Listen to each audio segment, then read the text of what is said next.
Gravenberch, the Manchester United or Liverpool, is starting to advance. Jules Kounde linked with a surprise move to Arsenal. We get Fabrizio's updates on these, plus Doku to Man City. That looks like it is going to complete very, very soon indeed. We're going to delve into deals with Chelsea as well as they chase the Arsenal star at Balogun. More talks advance between the parties with that deal. And Mohamed Kudus, Brighton, West Ham, those deals are stalling and they're nearly off. The big question is, why are Man United, Chelsea and Arsenal not moving for this young star? I am still baffled by it. But as ever, I want your opinions.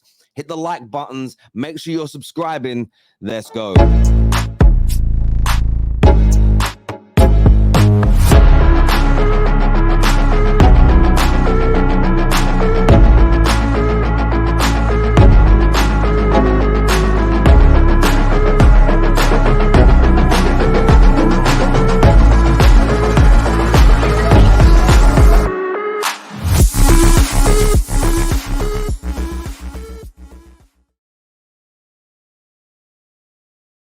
Manchester United have midfield problems. There is no doubt about it. Casemiro is being exposed by the adaptation of the system. As Ten Hag tries to get United to play a brand of football that he wants, the teething problems are there for us all to see. Casemiro is being left exposed and being pulled pillar to post. And it doesn't matter if he was 10 years younger, even if he was a little bit faster, a little bit quicker, he would still be getting exposed. So United are looking at options. The situation around Amrabat is becoming concerning. Why haven't the club moved yet? Yes, they want to sell people on, but that excuse is beginning to wear thin with me personally.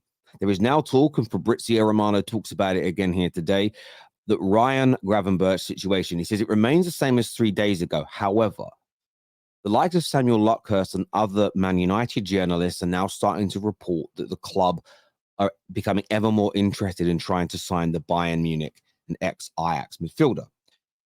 Fabrizio here says both Man United and Liverpool both called to be informed on the situation. It depends on Bayern now still insisting they want to keep him. Now, there's a lot of people close to this deal that do not believe that they want to keep him. This is them trying to get as much money as possible. One to watch until deadline day.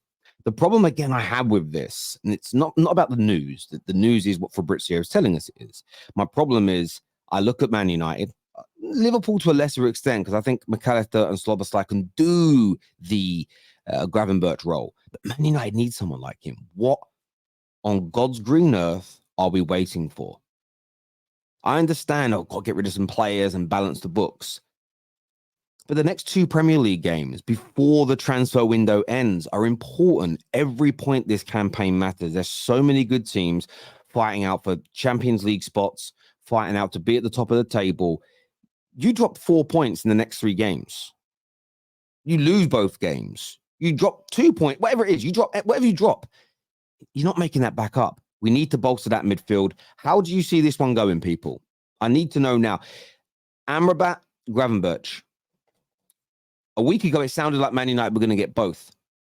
Now we're starting to hear reports that United are not really that interested in Amrabat, which I think is a catastrophic mistake. Catastrophic.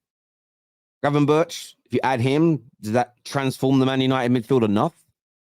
Let me know in the comment sections below. Now, staying in Manchester, a big update here from Fabrizio. He says, Man United advancing on Jeremy Doku. Deal is as a new verbal proposal close to 55 to 60 million euros package is being discussed with Rennes. There is competition for City, but they hope to reach an agreement this week after the green light on the players' side. So, yes, it was actually West Ham with the competition. And I just can't see a world where West Ham land him over Man City if Man City are genuinely interested, unless there's a bidding war. Because there's a big theory that goes on that City, no matter who the club is, will not get involved in a bidding war and ever pay above the valuation they deem a player to be. So maybe look, if West Ham say, right, we'll bid more money, maybe Man City walk away. But I just don't see Doku picking West Ham over Man City. I think he controls this situation. If he says, I'm not going to West Ham for love nor money, West Ham would walk away. However, West Ham would definitely offer him more money than he's being paid now. So he has to be sensible about his career and his security and his family and his future. But look, this looks like it's going to be a Man City deal. Exceedingly talented player, replacing the excellent, the sublime Riyad Mahrez on that right-hand side as City's squad starts to really take shape ahead of the new season. Give us your opinions, your thoughts, feelings on this deal. How much of a hit do you think he will be at City? Or are you not too keen on this deal? Let me know now. Now, I want to move on to Arsenal and Chelsea. According to TalkSport, Chelsea have made fresh contact over a move for Balogun.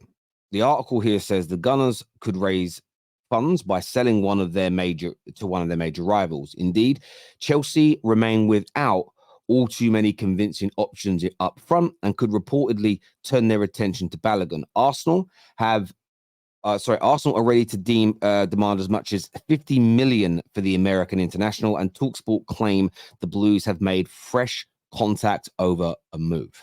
Now, we know they've had conversations prior to today, and today, when I'm recording this, when this news story is out, is the 21st of August. And we know Arsenal Chelsea have inquired about this player. They spoke to the representation. I think Arsenal will demand more than £50 million to sell him to a rival. We spoke about this on Saturday, though, or maybe on Friday. It was one of those 2 days. We spoke about this Friday, I think it was. And Arsenal were in a bit of a sticky spot. Do you sell to a rival and maybe improve their fortunes up front? Or do you sell abroad? But if you sell abroad, I still think Balogun's a player that's going to do well. I think he's very talented. He's probably going to come back and play for a rival in 12 to 24 months anyway, but you're going to receive less money for it. So maybe if you can get 65, 70 million out of Chelsea, you're in a better position to go and reinvest those funds. Equally, if Chelsea believe he's the guy to change their fortunes up front, and they definitely need a bagsman, and I think Balogun's a goal scorer, I really do. Why are Arsenal not giving him a chance?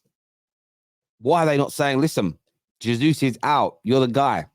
We're going to give you a run of 10 games. 5 games even. This is such an interesting one.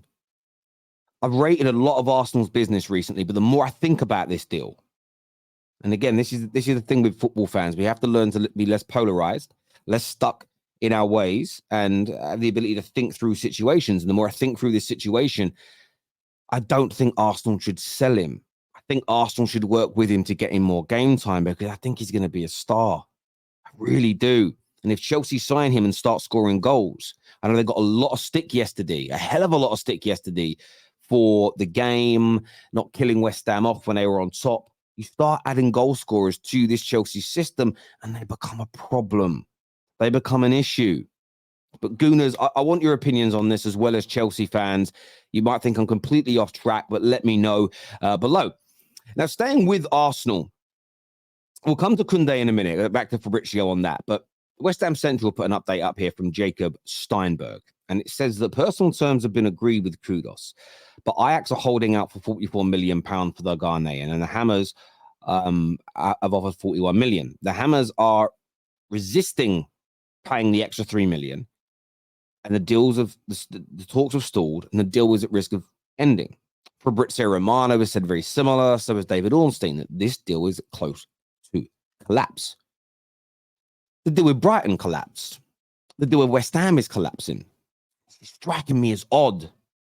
Mohamed Kudus is a baller. He has output. He has ability for days. Good fitness record. Young. He's got power. He has strength. He has endurance. He's got speed. He has acceleration. He can play attack in midfield. He can go out to the right if needed. He can even cover in striker positions. I understand why West Ham and Brighton want him. So far, either the clubs on a personal terms level or when it comes to paying the money haven't done a good enough job to land him. But still, to this day, my club, Man United, we should buy him. Arsenal, yeah, you need more players up front. And Chelsea, the output's lacking. Elise's not coming. What are you doing? Go and get Mohamed Kudus. I'm telling you what's going to happen if he goes to Brighton or West Ham. Because both those clubs could come back in for him. We've seen it before. Deals off. Deals come back on later in the window, especially near deadline day. If he goes to West Ham or he goes to Brighton, I'm telling you this now, in 3 years' time, maximum. It'd probably be even less than that. An Arsenal or a Man United or a Chelsea or a City or a Liverpool, somebody is buying him for 80, 90, 100, 110 million. When he's available at a fraction of that price now, I genuinely believe this is a massive hiccup, a colossal mistake from members of the top six. I really do. He's available. And I think in the modern day terms, I'm not going to say £44 million is a pittance, because in any capacity, £44 million is a hell of a lot of money. But in this day and age, I think it's cheap. I really do. Let me know what you think. Staying with Arsenal, there's a bit of, I saw this rumor trending last night, and I was exhausted. It was a long weekend, lots of games to cover. I stayed up and watched Sugar Sean become the world champion. I didn't sleep all day. I stayed awake, watched the Lionesses. Congratulations to Spain, by the way. Stayed up all day and watched football exhausted. I saw this news trending last night, and I had to go to sleep. I couldn't stay up. I couldn't make content on it. Jules Kounde to Arsenal. Look, Fabrizio, my opinion is no, it's not going to happen. Fabrizio, though, here, he says, I'm aware that there have been some reports that Arsenal were looking at Jules Kounde. He says, my understanding, however, is that both Xavi and Kounde have always been very clear.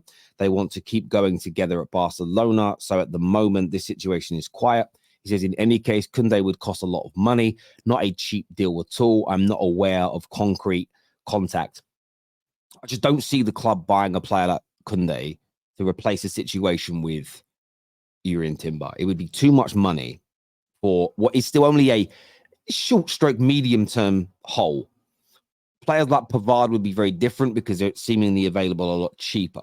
So this is just a deal. Look, Fabrizio's put it out there. I had this feeling last night, but I just didn't put anything out there about it. And Fabrizio's confirmed it. It's pretty much a no-go. And I don't know if any Arsenal fan truly believed that this deal could materialize at any point over this window. And I know my general stance is never say never, but I'd say I'm 99.999% sure that this isn't a deal that's going to happen. And I think most Arsenal fans would concur with that. But as ever, people, look, we've covered a lot of stories this morning. Gravenberch, Doku, Kudus, Kounde, Balogun. I want your opinions on them. Remember, we're live at 5 p.m. today for the Top 6 show, so make sure you're all back then. I want to see you there. It's going to be an epic one tonight, I'm sure. Until next time, take care. Goodbye. God bless, and I'll see you all again soon.